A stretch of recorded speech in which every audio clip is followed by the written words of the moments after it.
नमस्ते, प्रणाम। हम भोजपुरी गायक शशिलाल यादव। आप सबके दिल से प्रणाम बा और आप सबके नवरात्रि के ढेर सारी शुभकामना।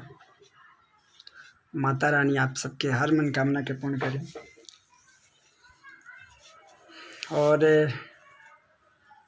और भाई लोग जुड़ जाएं, फिर बात बतावल। और आप सबसे विनती बा कि एक शेयर लगा दी भाई खातिर।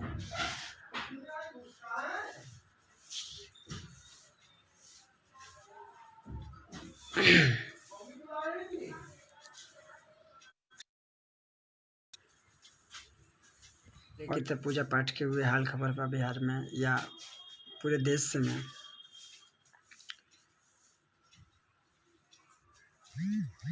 फिर से आप सबके और जितना लोग अभी जुड़ल बानी दिल से प्रणाम बा और नवरात्रि की ढेर सारी शुभकामना।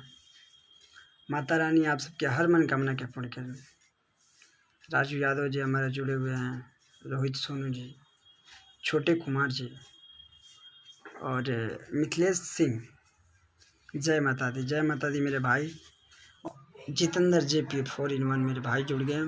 रवि कुमार जी, मौर्य राजा, देवेंद्र राज। और आप सबके बतावा में बड़ी खुशी हो रहा बा कि आज सुबह एक गाना देवी गीत रिलीज होल बा हंसा भोजपुरी पे। यूट्यूब चैनल हंसा भोजपुरी। आप सब हंसा भोजपुरी पे जाएं और मुन्ना कुमार भगत मेहंदी न्यूज नवरात्रि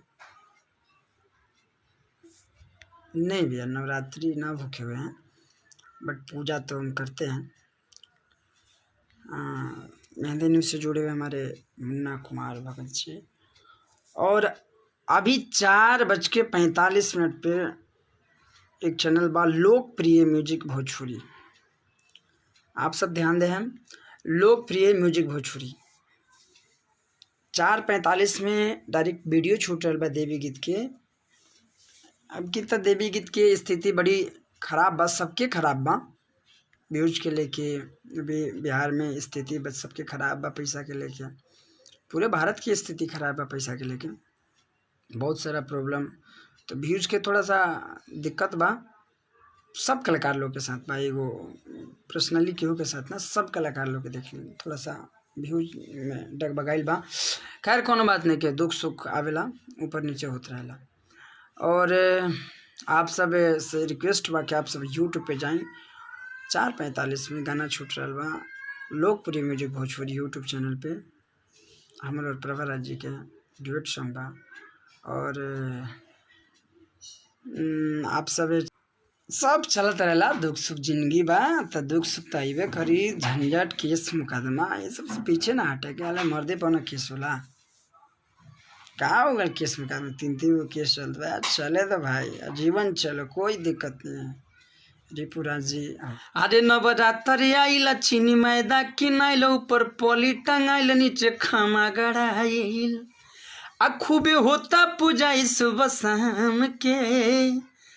आज बेचता सैया बेचता, बेचता सैया बेचता।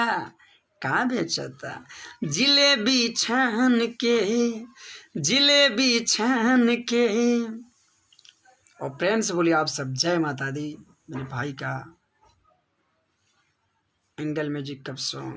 अच्छा देखेंगे भैया, देखा जाएगा। कंपनी भोजपुरी की सारी कंपनियां अपनी हैं, बस जो कंपनी आपको कोऑपरेट करती हैं। देखिए जिंदगी से कुछ लेके जाएगा नहीं। अच्छा आप सब बताएं कि अभी कोरोना बीमारी चला था, कब के करा का हो जाए कोनो ठुआ ठिकाना नहीं के। तो घमंड कौना बात के भाई, केहू के घमंड कौना बात के। आज भगवान सकल सूरत या पर्सनालिटी या जे भी जेकरा के जैसा मिलल बा भगवान देले बा। अरे एंजॉय कीजिए, ज़िंदगी में आए हैं, मम्मी पापा का नाम रोशन कीजिए, जिला का नाम रोशन कीजिए, पंचायत का नाम रोशन कीजिए, कुछ करके जाइए। हाँ वैसा लोग बा कुत्ता बानर सियार, तो वो लोग से पंगा लीजिए, कोई दिक्कत नहीं है। अरे जिंदगी बा, आगे जो बढ़ता है उसी को प्रॉब्लम होता है। वही आम पर लोग ढेला चलाई जावना, वही गाछ पर लोग ढेला चलाई जावना पर फल लागल बा। ऐसे थोड़े ढेला चलाते, चला रहा है चलाने दीजिए, कोई दिक्कत नहीं, वो भी मेरे भाई हैं जो ढेला चलाते हैं। पहले जय माता दी बोलिए भाई, जय माता दी। और एक हमारे शिवान के भाई जुड़ गए।